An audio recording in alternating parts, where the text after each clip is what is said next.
Okay, we're gonna call the meeting to order at 9:30 a.m. March 2nd. And we have roll call. Absolutely. Chair Cheryl Brown, Present. Vice Chair Jimmy Tabor, Present. Commissioner Wilma Roberts, Present. Commissioner Dan Wendell. Present. We have a forum. Thank you. Is there anyone desiring to discuss or comment on any items directly related to HATC? Thank you. All right, moving on to item 3, consent of agenda. Hopefully everyone on the board has read the meeting minutes for December 2022. And the meeting minutes for January 5th, 2023. Is there a motion to approve the minutes for December 1st, 2022? So moved. Chair. Second. Right, all in favor? Aye. Is there a motion to approve the meeting minutes for January 5th? Moved. Second. All in favor? Aye. Moving on to item number 4, action items, resolution number HATC 2023-02 to adopt an increase of 2023 payment standards effective April 1st, 2023 for all applicable program except emergency housing vouchers. Yes, ma'am. And then we'll have Christina Montez and just give you a brief overview. Yeah, so I've been talking to our HUD field office, and they recommended, because of the reserves that we talked about in our board retreat, and the housing choice possibility of having more choice in the community, that we go ahead and increase those payment standards effective April. The reason EHV is not included is because EHV is already at 120% for HUD regulations. So we're going to keep that where it's at, but everything else will go up to 110%. Any questions? Any questions from? Will that bring the budget in line, or get everything in line? We'll be able to spend some of the reserves a little bit more per what they were suggesting that we do. That was for their advisement. So you're saying it's coming from the reserve? It will be if we get to If that we do point. that. Right, we don't know because we have to spend the money Yeah. to determine if it comes from the reserves. Yeah. Mhm. Is there a motion to approve resolution number HATC 2023-02? I will accept it. All in favor? Aye. That's it. Okay, they just want to make sure that they're Okay, here. it's on the record.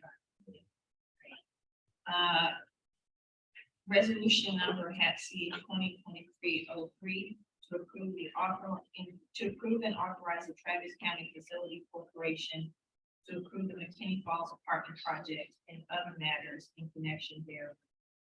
Okay, so this is a facilities corporation deal that you all approved in December. However, the statute says that the approving authority would be the housing authority for the state statute, even though the facilities corporation is an affiliate of the housing authority. So we're just trying to be consistent with the language. So the attorney thought we should go ahead and allow the housing authority to go ahead and approve the resolution. So that's what we're doing. Could you remind us again what the total tax exemption is? I'll have to get back to you. That McKinney Falls, I don't recall, that was in December. I will get that to you. Do you have an estimate? I can't even, I can't think right now at all what that was. I'm gonna get back to you. Is there, sorry, with that? Oh, it's just something we discussed with the retreat as we review and deliberate on these items, just sort of have that in front of us. Sure, yeah, this one's already been approved, so we're, okay. Needed. Okay, and then we will make sure, as part of the due diligence for the reports, we will have. No, I'll refresh your memory as soon as I can get back to that information. Okay, is there a motion to, I do want to move sex, is there a motion to approve, resolution number HATC 2023? That's what we'll. Your second, I'll second. all in favor? Aye. Aye. moving on to, item number 5, the CEO executive director's report. Yes, we'll start as customary, with the voucher programs. Yes, so we are currently really in trying to hire a social worker for the continuum of care position. We had hired somebody and they the next day or maybe even the same day, they decided not to take the offer. So we went back to the drawing board. We have interviews this week, next week, and hopefully we'll be able to make a good decision by then. So that's primarily what's taking up time for this month. Other than that, we are working with, we no longer have a current inspector. We have contract inspectors that we're working on, and to continue the moving and leasing and things like that, we have to reach out to our contract inspectors, schedule those inspections. So that's what we're doing right now. And then also looking at new applications to fill some of those special project vouchers that we have vacancies in right now. So those are the offers that we sent out. So it's a busy month for sure. How many applicants do you have for the position going on? How many applicants? Yeah. Oh, I mean, good how many Lord. people were you interviewing and what was? Oh, the- interviewing, I think we interviewed 3, 4, 5, 4. So far, right. Yeah, do you have- we had a lot of. We had about resumes. 75 applicants. Yeah, we had a lot, just not So you have a qualified, pool to call from. just not Yeah. qualified. There was only a handful that were. Oh. Yeah. Thank you. Mhm.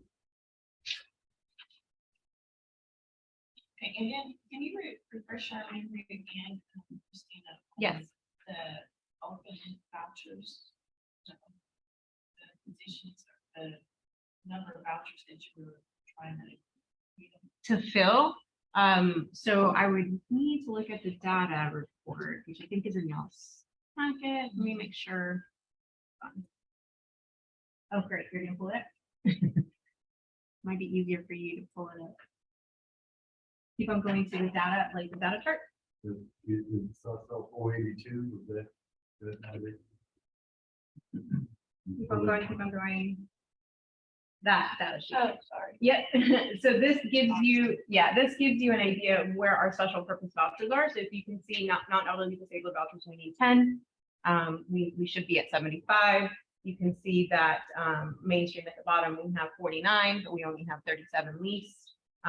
Those are the two that we're working towards. Homeless preference, anybody who's coming in through the ECHO is coming into that category. There's not a number to that. But yeah, those are the two main ones that we're working on. Family unification program, as you can see, we have a huge deficit, but those are strictly referrals. We don't get those from the wait list. The same goes with BASH and the same goes with EHV. Those are strictly referrals. So those top ones, the non-elderly disabled and mainstream, are the ones that we're specifically trying to fill now. Thank you. And then just to let you know, I just reviewed all the applications just by hand. Haven't looked at them or did the eligibility process yet, but out of 36, I got 13 back. So, yeah, it's a process. Thank you.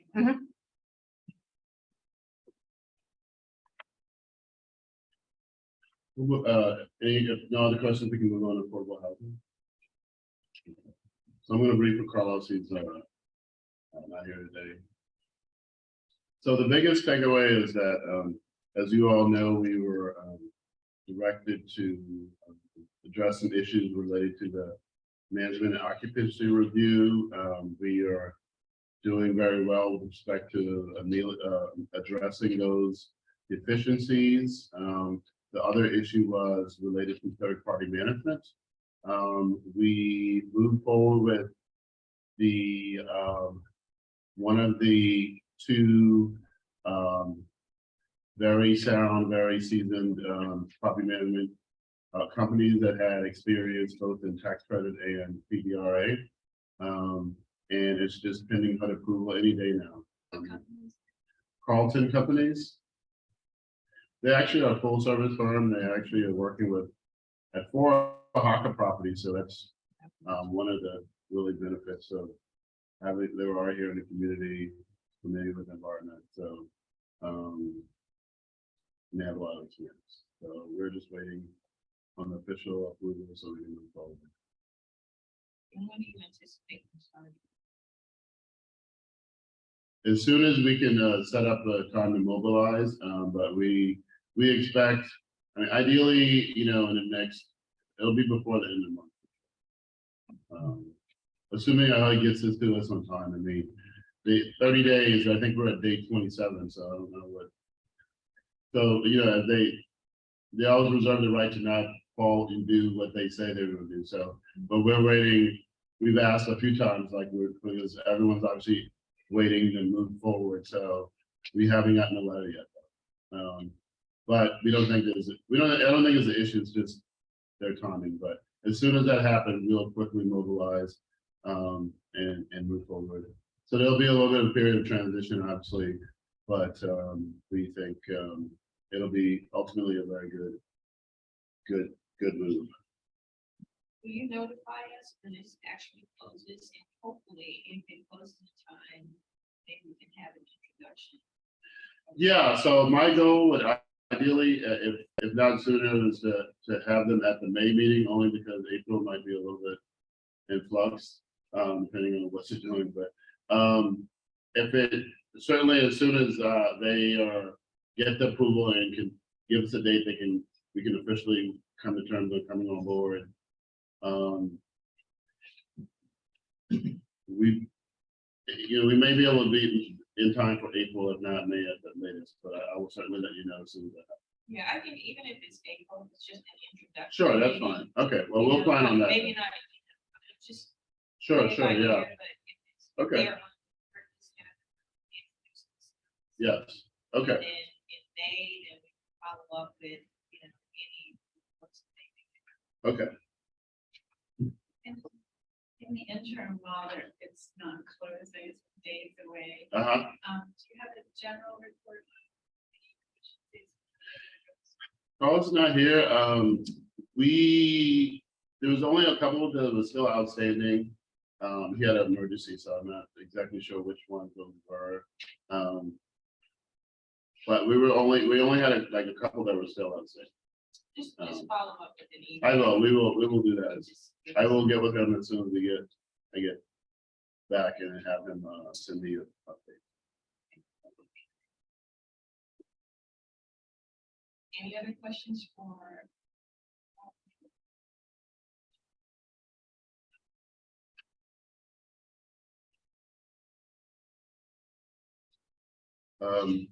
If not, we can go to the real estate development.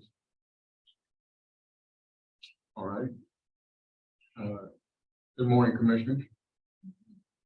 I'm not sure if there's going to be what there will be there up there, but I go ahead and there it is. We're moving forward with our interaction with the city as far as getting their document review finished. I wasn't able to get a really clear picture from them last couple of weeks, so I contacted my friend Scott Dunlap, who is a development services director for the city of Manor, and asked him if he could respond to me with any kind of timeline as far as us being able to proceed or them completing their review process. He responded back to me, and they expect to have their review completed by March 15th. From there, we'll move forward. We'll be able to finalize the building permit. And our contractor is ready to mobilize whenever that date is provided. The process for moving on from that obviously is to begin construction. Looking down the road a little bit further from that, we anticipate that around 50% construction, we will begin interacting with the property management company so that they can begin their process of putting in place pre-leasing activities, communicating with the existing residents as to any additional changes that they may be facing. Obviously, one thing we want them to know is they'll be able to utilize a community center that is going to be part of the new building, that they are always welcome over there. And that's not an exclusive property or exclusive amenity for that building. So we are waiting on the middle of March for them to finish up. And we continue to have weekly conversations with our development team to make sure that nothing else pops up, or if it does, we're able to land on it and get it resolved. At this point, that is not the case, and once we have the review completed here in about 10 days, then we hope to be moving forward and have something a little more concrete to provide to you at the April meeting. With that community center being open, where they have secure access, is that part of it? Where some type of, entry for those people, all those people you may do, or something. And it has that been worked out. There has not been any, there hasn't been any plans for security access because the property is so small and the area is so small.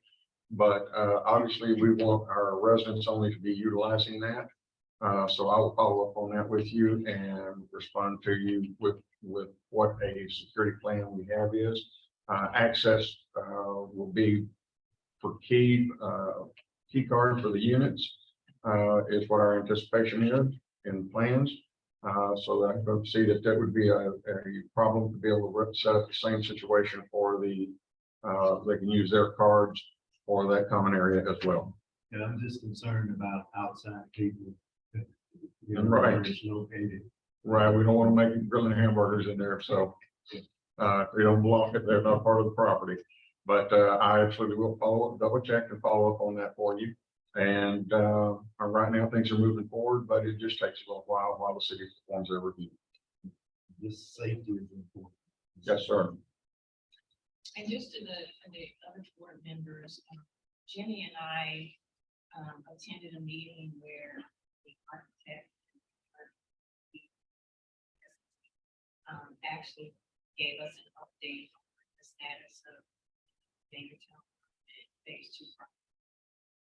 Presentation went really well. So, they shared the plans, they shared, the physical plans of the property with us. We got a chance to go through that. We talked through pretty much some of the areas that we have up here, like the development plans, the financial debt side that would that's associated with the property as well. So just wanted to share that with you guys that we did go through that.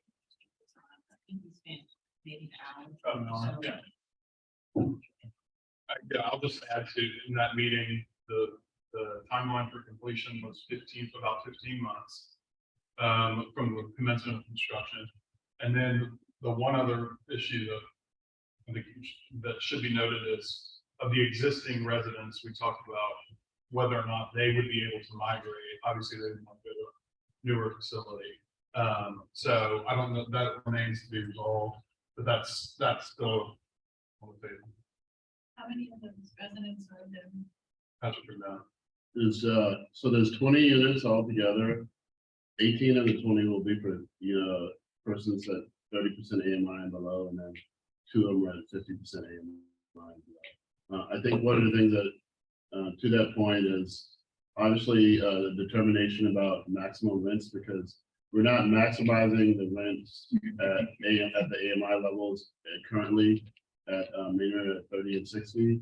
It's far below that in terms of what we're because of one, the market, and two, a few boards ago there was never really an intention to increase the rents. There's several people that are on fixed incomes, so the board sort of elected not to increase the rents. So in going forward, prior to us making a decision about how we manage that, we will need to sort of do some analysis to figure out what would be appropriate in terms of the rents for for the new phase. So it's just following up on Jimmy about the existing residents and the relocation of their option to move, migrate to the housing. About how many? So there's 33 units next door that we own. Yeah. And so the thought is, if you have a brand new unit Yeah. next door, I would want to vacate my current unit and move over to the new unit. Now, the rents will probably be higher because it's a brand new unit, and so that's what I'm saying is planning all that and working with them to understand how we, as a board collectively, how we want to handle that, because there are many that are on fixed incomes that probably are at their ceiling, quite frankly, for what they can afford. And would it be equitable to reduce the rents to accommodate them if they wanted to move? You know, all those kinds of things that, because we're not required to hold to a certain standard in terms of the max, you have the ability to consider how you might want to go forward as an organization with considering rate concessions or something. So how are you? We're not just yet, I mean, we're, Yeah, it's just this, we haven't even started to feel yet, we haven't even broken ground. Yeah. So Right. this was just a topic that came up when we were going through the review, because, you know, just thinking of myself being in that position, it's enticing to me to say, I want to move over, but I think that we have time, we have not, nothing's been decided, nothing's been discussed. It's an item that we've teed up that we will address, as we start to, you know, build the building and getting closer to, you know, time to move in, but no decision is made at this point.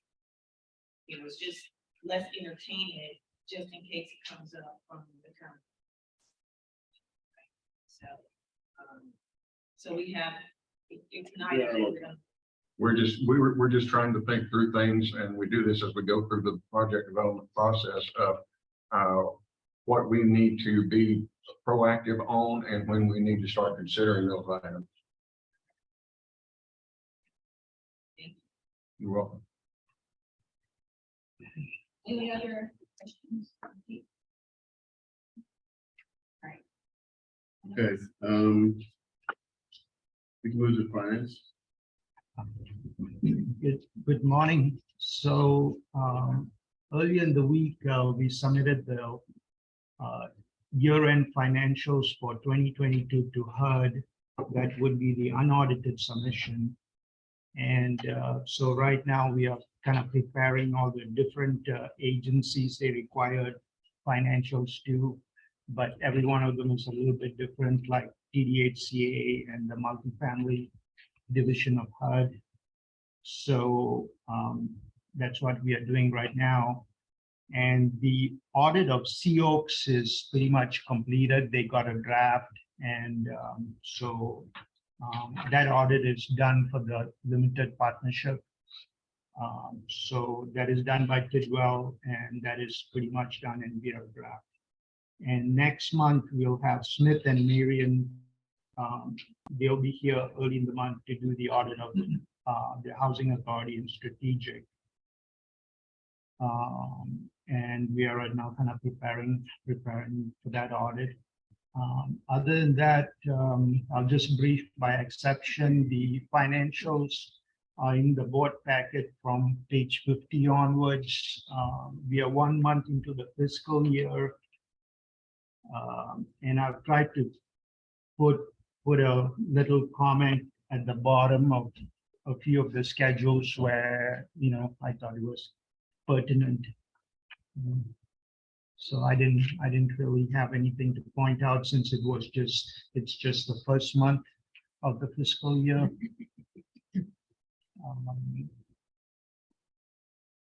So the I saw in your comments on page 55, and you put a little comment about it, letters in red, A and B on vacancy laws for CRAS, $400.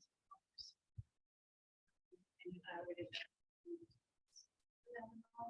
what? Do you want to say anything about that? Yeah, for the properties, the expenses are pretty much in line where they need to be. Even last year too, they were pretty much in line, but it's the revenues that is kind of has been less than what it needs to be. And that is because we have had quite a few vacancies. You know, it's the revenues that needs to come up. The expenses are where they need to be. So I hear you. In terms of your job, you just added up the numbers and we're seeing where the deficit is. Yeah, Anybody want to address?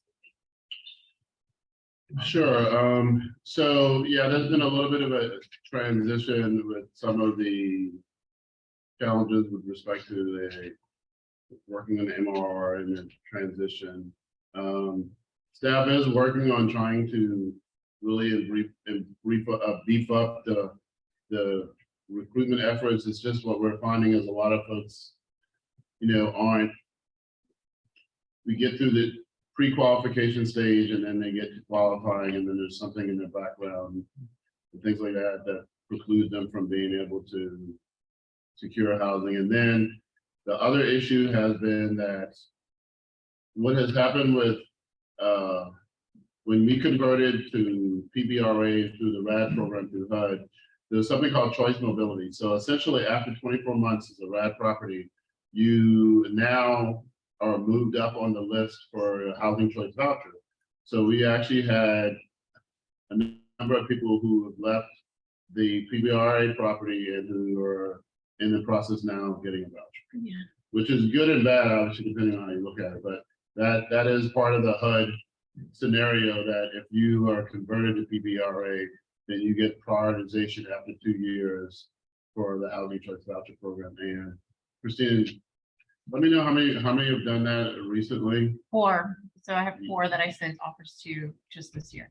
Yeah, so just this year we had 4 that have left. And I think Alright. last year it was about 6. Yeah, 6 that I offered. I can't remember how many leased up. so 7.5 is 10% of CRAD when you think about the percentage. So that's under 90% when you're talking about this 7 households. So that's when the percentage, that's why the percentages can be, when in a small number of properties, it looks really, substantial. So Eastern by itself is only 30 units. So you're talking about 3 will put you at 90%. So I mean, it's kind of, when you're talking about smaller numbers, obviously any kind of movement makes the numbers look pretty bad. So, but in reality, most of them are just moving around. The property is not necessarily leaving or not being. So it's a combination of those things. But so yes. And that pretty much speaks to the vacancies. It's not a question of difficulty with code inspections or. No, not at all. No, there's no issues at all with the property. I mean, we put substantial amount of money in those over the last few years. So the MRR inspection, the REACT inspections identified some things, but weren't substantive as sort of structural. Like there was some ADA issues, things like that. You know what I mean? That probably just didn't meet the standard, or maybe was worked or overlooked. But the units are in very, very good condition. Very good condition.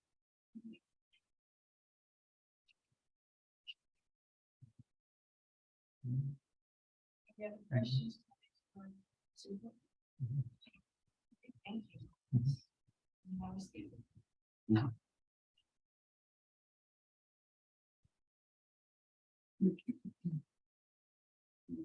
Okay,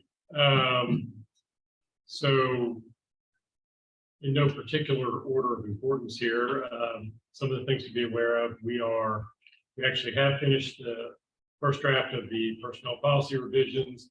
I have an intern that is reformatting everything, and I'd hope to have it by now, but it will be available soon. But everything, this has been a huge project for quite a while, and we're getting near the end of that. Christina mentioned the candidate search for the social worker. There may be another position or two we're going to be recruiting for. A lot of activity with that one. Unfortunately, we had a couple of candidates back out that were really good. There are some constraints we have on compensation due to the funding, and that's an issue. But we're moving forward. We have some other people we're talking to. We've got some good backups already on that. Don't have to tell you much on the HATC board retreat. I felt it went really well. Hopefully you all did too. We were able to have some productive conversation and some takeaways that all those have been forwarded to you and placed out there on Boardable. And we will need to talk about, we can do this in other business later on finishing the conversations that we started on the strategic plan. Focus areas. The strategic plan itself, you did see the Q4 2022 results. We dove into those at the retreat, and we continue to track the progress on the plan. Training and development and organizational development. We're early in the year, but we've already had one good session internally with our benefits broker TML. We presented on wellness. They're coming back. Actually, a different component of TML is going to be presenting next week to the staff regarding workplace violence and workplace safety, active shooter issues. Very important topic, obviously. So, and if anybody wants to join, you're always welcome, as we've said before, at those trainings. So that's going to be on the 10th, and it's part of the overall effort in 2023. Our new HATC in the community events. We had a great one last week, and if you weren't able to be there, you missed a good one. It was focused on Black History Month, and I felt was very successful. Hopefully, we've gotten some really good feedback, and it was a kind of a short notice thing where we organized that. This month, we're already in March, is going to be relating to Women's History Month, and tentatively, but very likely, this will be held. The event will be the last Friday of the month. It's most likely when we're going to hold these special events throughout the year. So that'd be the 31st. And we're putting together, we're still in the organizational stages of this and putting together a panel and trying to decide on the topics we're going to cover in that. So again, these will be throughout the year. And we'll focus on, it's not going to be every month, but we'll focus on other topics, including mental health awareness, Hispanic Heritage Month, that kind of thing. And so as we get the dates nailed down, we will let you know on those. Website upgrades. We are doing quite a bit to migrate away from our current web services provider, although we still use them pretty heavily, but we are doing some upgrades, some cleaning up, simplification of the main HATC website, as well as the HATC Foundation website. We're also migrating the content from the SHFC component of the existing website to a separate website. And so I think everyone will like what they see when this is completed. It's going to everything's going to have a cleaner look, easier navigation, hopefully greater online impact. That's what we're hoping for there. And then I can jump right into the foundation, which would be the next page here. As was brought up in the last board meeting and also at the board retreat, and also within the Q4 strat plan quarterly update, which we went over at the last retreat, we are taking part in Amplify Austin, which I'm sure everybody's heard of this. Every nonprofit in town is part of this right now. It started yesterday. It goes through till today.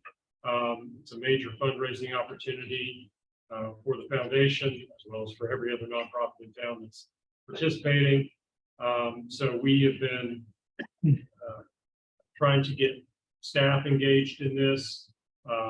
We've been working on soliciting additional support from others out there in the community.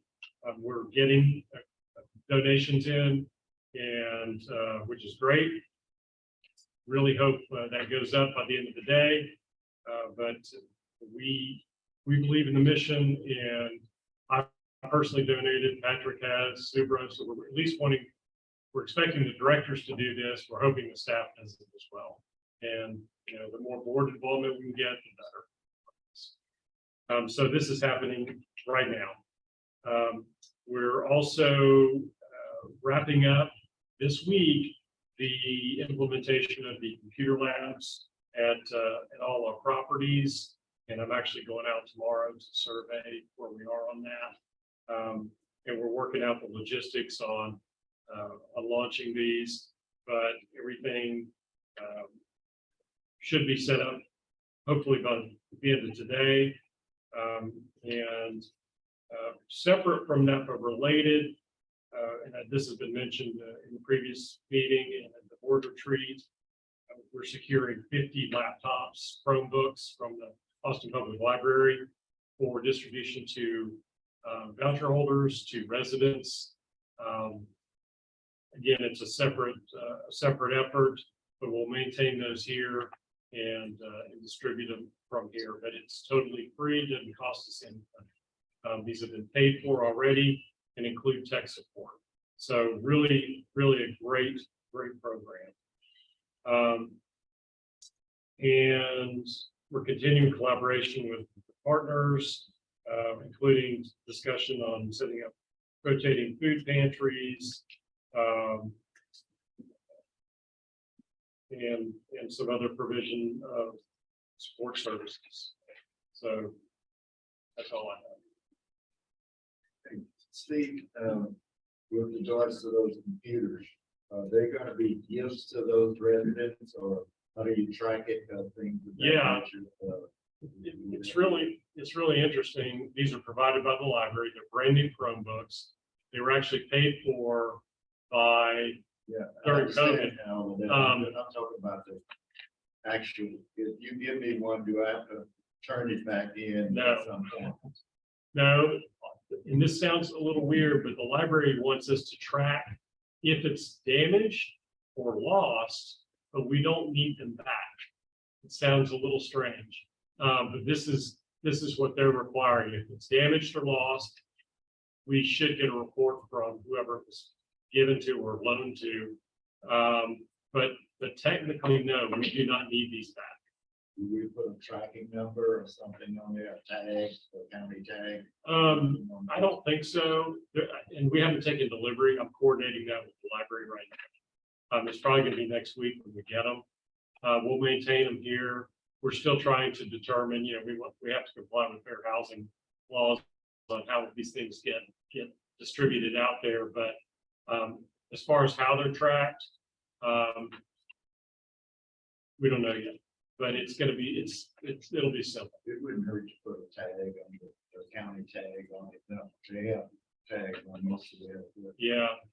And I mean, it's not really gonna be county property, so. But HATC Foundation, something. yeah, To say what's there, so if it is job or loss, that it may be able to be returned. yeah, So we will certainly do that. it's considered. So a couple of things, that I just want to point out to the board. So we don't get lost in this, and that is that the, Travis County Housing Authority team has done a really good job of putting together community outreach plans. So this past month, we did have an event at the Carver Library where we had Commissioner Jeff Trevelyan come and present. And I'm hoping we did have some community attendance there. And because it's new, typically things kind of start off slower than you want. But I think once they get used to seeing what it is that we're doing, hopefully the participation will increase.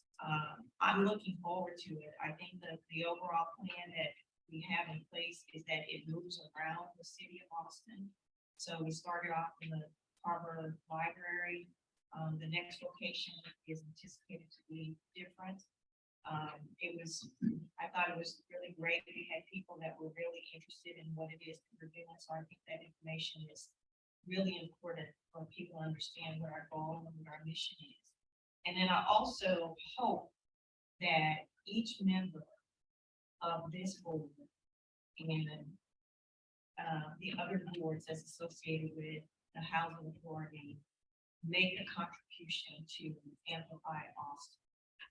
That if you believe in what it is that you're here for, that even if you donate $10, it makes a difference. So I want to encourage everyone on this board to go to the website and pull it up and make a contribution to, you know, the Travis County Housing Authority or Housing Authority, period. Right, so we can make a difference in what's happening. So I just want to put that plug in. But I want to commend the team on the effort that you gave. It was really good. I felt there were representatives there from various parts of the city. We had the director of the Austin Library that was there. There were people from HATC that was there as well. So just continue to do what you're doing and reaching out to like Housing Word, HATC. Let's just get the word out that this is what we're doing from Travis County perspective. So thank you guys for the job. Very good. Anything else? Any other comments? Right. Moving on to item number 6. Are there any board committee reports?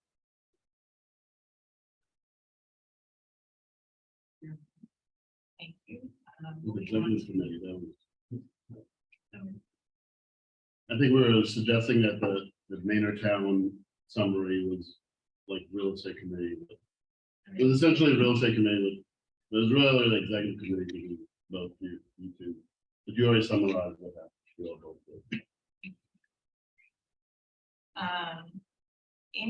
Let's go to item number 7, discussion items. Let me just, item A under item number 7 is overview of the Open Meetings Act and fiduciary responsibility. We had this topic on the agenda for our strategic meeting last month, and we lost form. So I ask that we bring this back to the board so we can just kind of go over it, because I felt that it was important that we all heard at least some of the basic premises that surrounding the Open Meetings Act. So that I guess we'll. Yeah, hi, my name is Chris Sayers. I work at Naaman Howell, Smith and Lee. I work with Cliff Blunt, and I was thinking about that on my way over here this morning. I think I first came here for a board meeting 9 years ago, so I've been working for you guys, at least in the background for a long time now. The idea behind the Open Meetings Act is generally to avoid kind of the backroom deals and slapping each other on the back, smoking cigars, and making decisions that affect the general public. And so the idea is to have open meetings, just like it sounds like, and that was codified in the Open Meetings Act and the Texas Government Code. And the general idea is for public boards such as HATC to have meetings that are at least possible for the public to attend, that are the public's given notice of the meeting, and the public can come to the meeting, not necessarily participate in the meeting or decision-making process, but at least have it be available to hear the deliberation.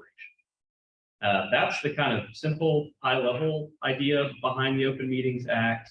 And of course, every word of the act has been parsed through and has AG opinions and court cases and challenges from the public and governmental bodies, et cetera. And so just kind of to go through some of the finer points of it, I'll keep this generally brief and basic, but the first idea is kind of what constitutes a meeting. And for y'all's purposes, it would be anytime there's a quorum present. So anytime there's 3 or more of y'all around and you're talking about housing authority business or any kind of issue that would fall under the purview of the housing authority. That would be considered a meeting if there's a deliberation. And deliberation is defined pretty broadly to include discussion about those items. Certainly, if you take any kind of action or vote about items that fall kind of within your authority. So this is a classic example of a meeting where there's deliberation. And if you have such a meeting, you have to give notice of that meeting to the public. And that notice has to be posted at the county courthouse. And it has to set forth the name of the governmental body, the date of the meeting, the time of the meeting, the location, and the general subject, each subject that's going to be discussed at the meeting.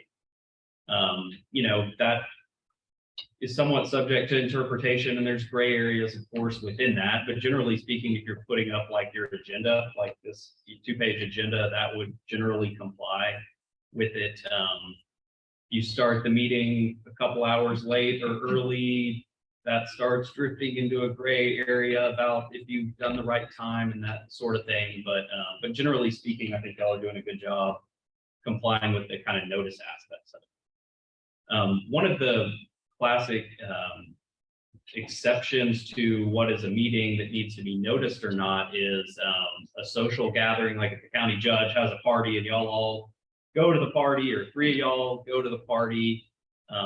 As long as you're not talking about business or issues that affect under the purview of the housing authority, that probably wouldn't be a meeting or a deliberation that would be required to be noticed. If you kind of talk about the weather or how fun the party is, that type of thing.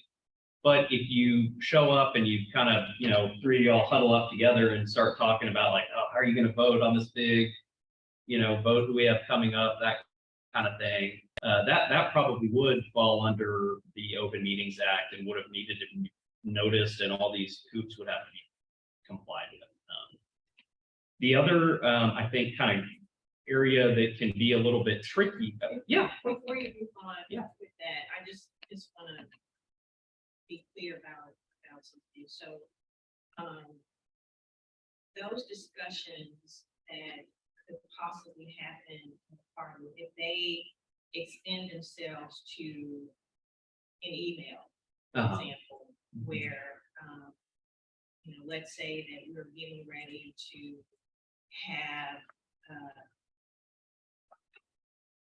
decide on who's responsible for what area of responsibility, and someone says that they're interested in becoming chairman of this board, whatever, and they announce it to members of the board. Does that fall within the guidelines of compliance or non-compliance of the open? Great question. That was exactly where I was going with kind of the next topic here. There's this idea of a kind of a walking forum, it's known as, or other kind of things that you wouldn't necessarily think of as being a meeting. And email is something that you do need to be careful about. And if the deliberations are happening by electronic mediums, chat message boards, or like emails, for example, if it would qualify as something, if there's 3 or more, if it's just 2 of y'all talking, that that probably is okay because it doesn't fall within kind of the definition of a forum. If it's 3 or more of y'all emailing or talking about kind of policy issues that fall under the authority of the housing authority, then that probably would be something that would need to be deliberated in kind of an open meeting that had been. And so that could be a little, I mean, generally I would recommend probably to not have group emails amongst 3 or more of y'all, just to be on the safe side.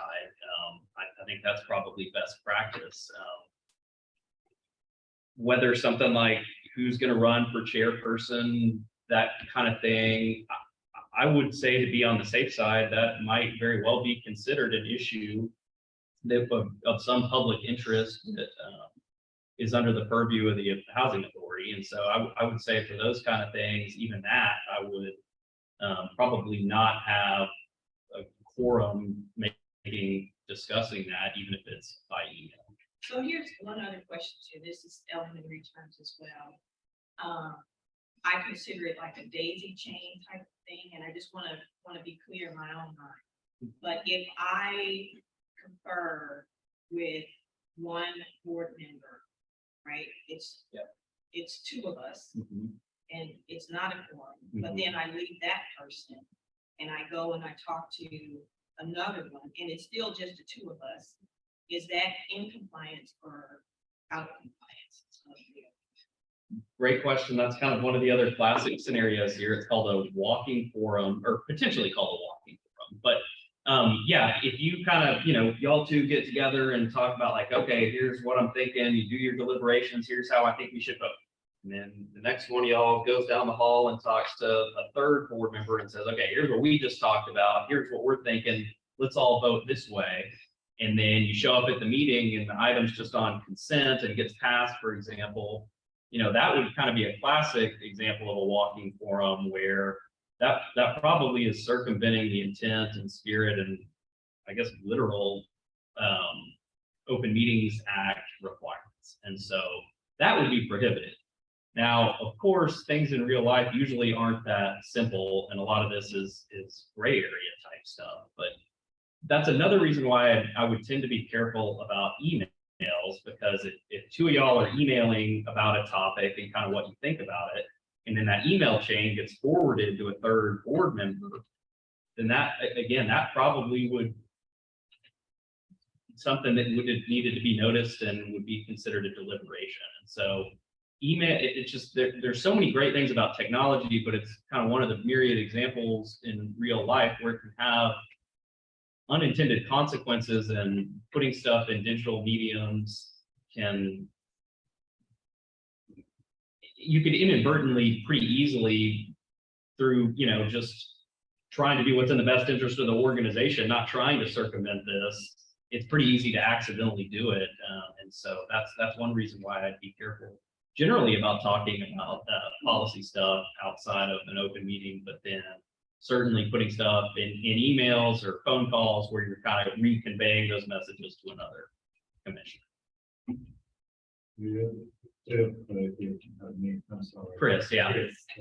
If you were to, say, a group email was sent out, just, and then someone replies to that group email, what happens there? Yeah, and so that it's almost kind of like you can think about it like it's almost like a social event or something again, where you can all be in the same place at the same time, and you can all be on email chains. The issues start coming up if it's regarding housing authority business, is kind of where that starts to be tricky. And so if it's an email and one of you replies and says something like, we need to increase this line item in the budget by 50%, or something like that, where you're talking about housing authority business, that's when it kind of starts creeping into the, well, maybe this is a deliberation that should happen as part of an open meeting. It's not an influence. Pardon? If not an influence.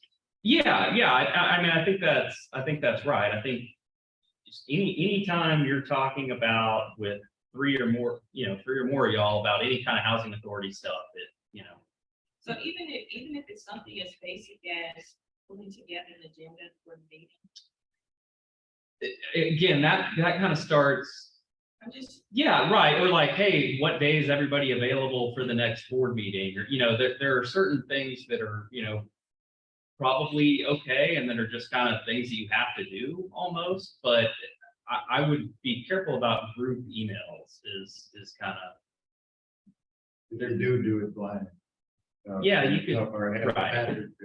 some staff. Yeah. person do it. Yeah. So,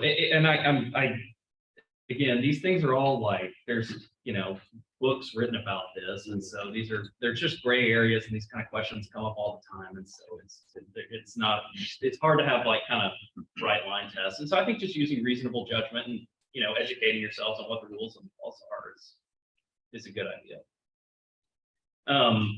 And then I guess the only other item that I was going to mention here on the open meetings is going into executive session. There are some exceptions where the public's not, you can close a portion of the meeting off to the public, and that would be for certain limited kind of specific exceptions to the Open Meetings Act.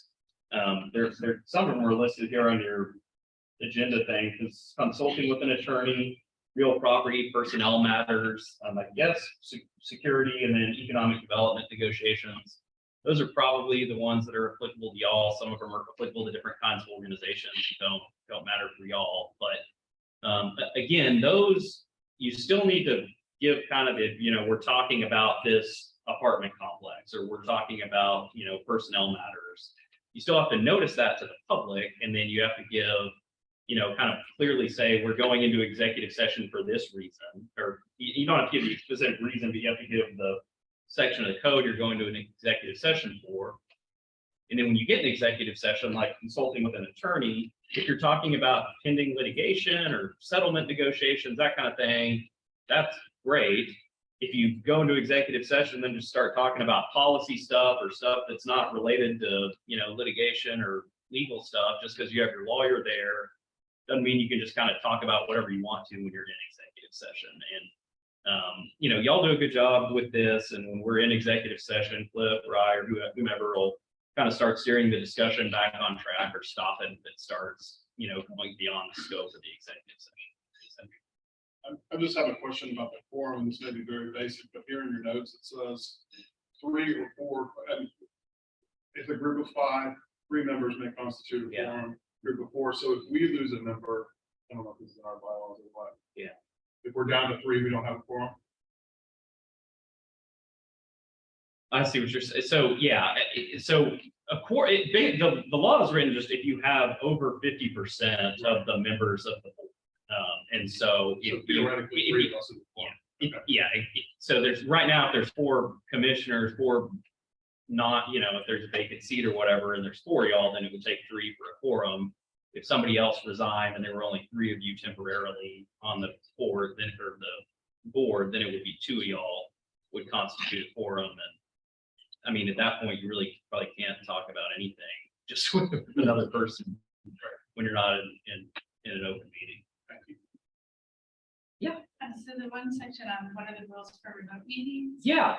While we were in retreat, we were talking about this, and we left it for feedback to us, tell us what you think about whether if we're set up with a quorum physically present and a remote board member is participating on video and audio, are they able to vote?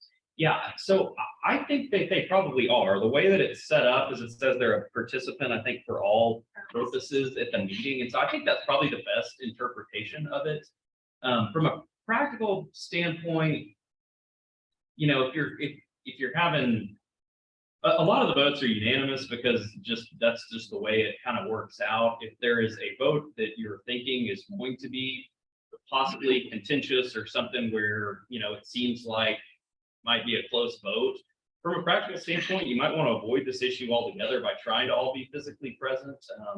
Although I think it probably is the best reading of that provision that if there's 3 of y'all here and then another person is complying with those rules, they can be seen and heard at all times, and they can see and hear everyone else at all times, then that probably would work, although I would prefer to not find out and if someone challenges it or something like that. It used to be that way before COVID, but after COVID, the governor relaxed the law to say that you can call in and have a good point.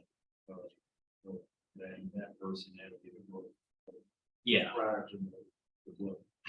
Yeah, COVID changed a lot of stuff, and now getting back to normal from before COVID, it's not quite back to normal, and so it kind of changed the way a lot of the remote.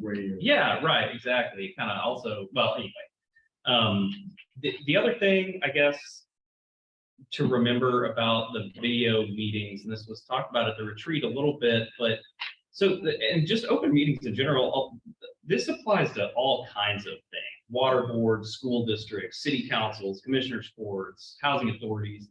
And so is a member of the board, if you're also on another board that does stuff one way and stuff's permissible for that other type of board that's also subject to this, some of these rules only apply to certain types of entities or apply differently to different types of entities. And so like if, well, and I don't know if you are, but if one of y'all is on like a water board or like a planning commission for the city or, you know, something like that, it's possible that the rules are different under this act for that organization than they are for the housing authority. And so just keep that, I guess, keep that in mind, that just because something's permissible in one context doesn't necessarily mean it's always permissible in other contexts. That's really it for the Open Meetings Act. I'm also happy to talk about kind of duties that nonprofit directors owe to organizations. I didn't know if y'all also wanted to talk about that briefly, or if y'all were mostly interested in open meetings type stuff. Now, this is just a very high level. This is another one of those topics. So there's legal treatises and books written about it, but generally under Texas law, directors of nonprofit corporations, there's basically three kind of general duties that you have to the organization on which you serve as a commissioner. You're required to act in good faith, with ordinary care, and then in a manner the director reasonably believes to be in the best interest of the nonprofit. And so again, that's good faith, ordinary care, and in the best interest of the nonprofit. And good faith is just very generally what that means. Good faith is kind of what it sounds like. It's acting honestly and faithfully to the organization. If you're up there misleading the public or the other board members, or committing fraud or lying in order to, you know, get things done the way you want them to get done, you know, that's probably not good faith. If you're trying to sabotage the organization, you know, that obvious things like that, probably not working in good faith. This idea of using ordinary care to discharge your duties to the organization. Basically, that means using good judgment. If you sign up to be on a board, actually attending the meetings, coming to the meeting. You'd be surprised how often that happens, where people just sign up and put it on their resume and never show up to the meeting. Preparing for the meeting, reading the materials that you get in advance of it, following up with questions at the meeting to make sure you understand kind of the topics you're voting on. And an organization like this is going to cover a huge range of different topics, and there's no way you're all going to be an expert in budget and voucher programs and, you know, kind of the other myriad items that y'all are going to be going through on a daily basis, but just trying to kind of stay abreast of, you know, just what's going on in the world that might affect the organization, and trying to stay informed so you can help make decisions for the organization. And then the last part is acting in the best interest of the organization.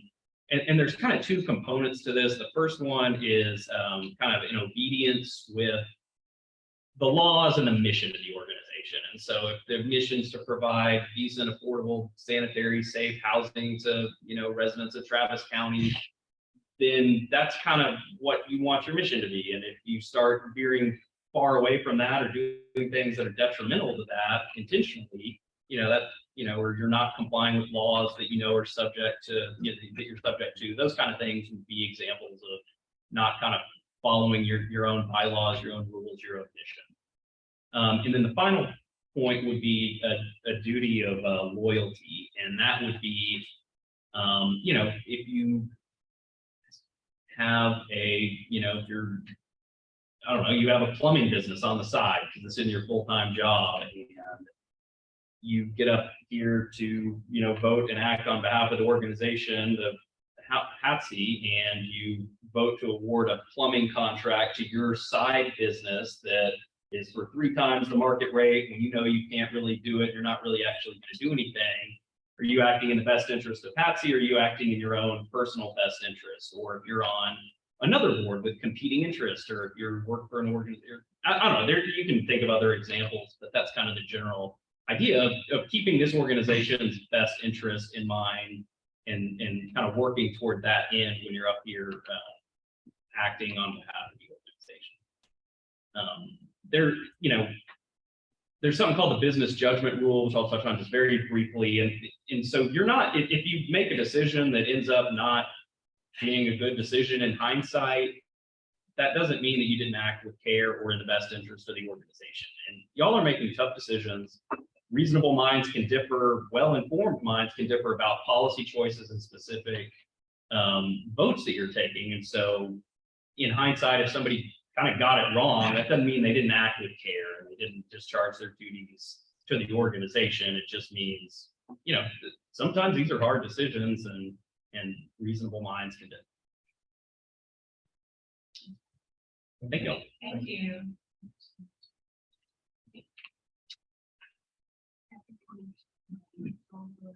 Yeah, actually, that, we should have removed that. That was part, we meant to remove that. I'm sorry. All right, let's move on to item number 8, discussion and consideration.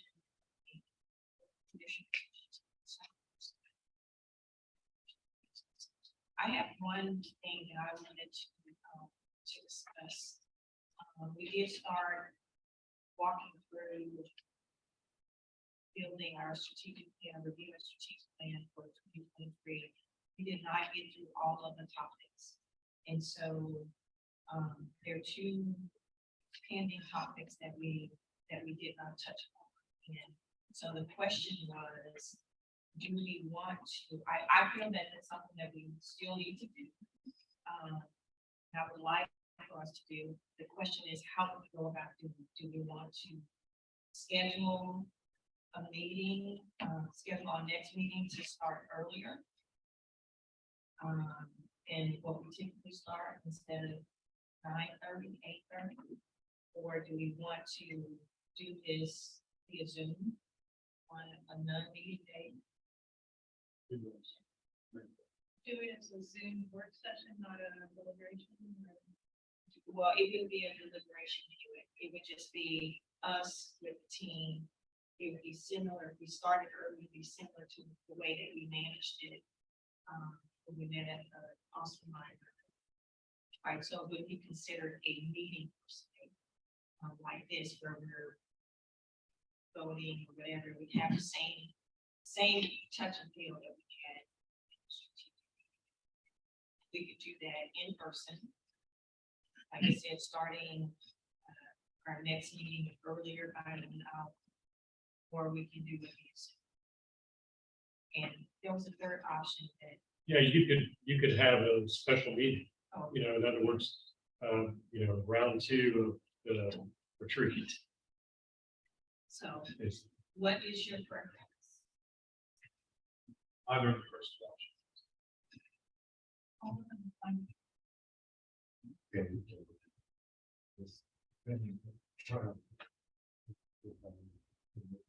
So I think the easiest thing to do is, so that it does not conflict with another date that you all have, is to just move it to the next meeting date an hour early. Right, so it's already on your schedule on our calendar, and we just meet early.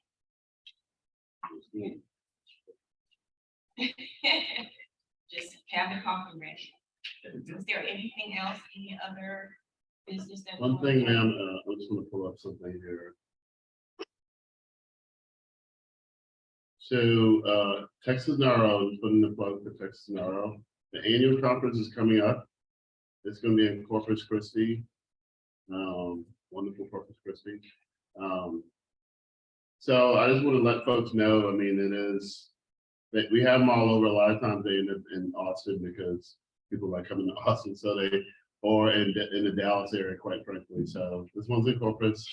So if folks are interested, I can send out the agenda, let you see it, or we'll send you the link and it has the agenda there. But there are some good topics, and you would be able to meet, you know, counterparts throughout the state who still have challenges in Texas like we all do. So I would really encourage you to consider this one, and you have time to think about it. So we can we'll follow up with sending you out the link, and if you are interested, we'll go ahead and set you up for the meeting, for the conference. And Mr. Howard, would you also share the details of the meeting that I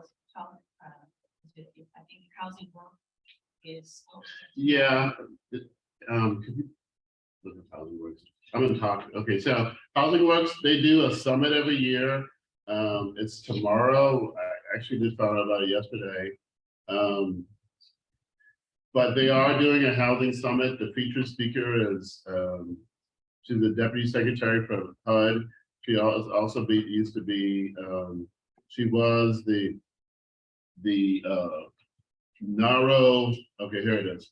So it's, they typically do this every year, some sort of summit. And so it's tomorrow. And if folks, we kind of got bypassed on it. I'm not sure what happened, but because we did, they were saying that they'll go ahead and fast track our registration and not charge us if we're still interested in going. But Adrian Todman is going to be there, and she was the NARO CEO. Before that, he was the CEO of the Housing Authority for the District of Columbia. And so the mayor will be there, the judge and others, with, saying some remarks, but the main thrust is hearing from the deputy secretary if folks are interested. Again, I wasn't even aware of it until yesterday and wasn't clear on whether we could participate or not. So if folks are actually interested, we could still sign you up. It's certainly last minute, but I wasn't aware either. I have an idea, but I don't. I can't make it to the opening. I've got in my. Oh, okay. Okay, we'll go ahead and send your name over. Send mine to just in case. Send to Hyatt, yes. Send mine in. Okay. Just in case. Great. Is there any other new or unfinished business that? Is there a reason for an executive session?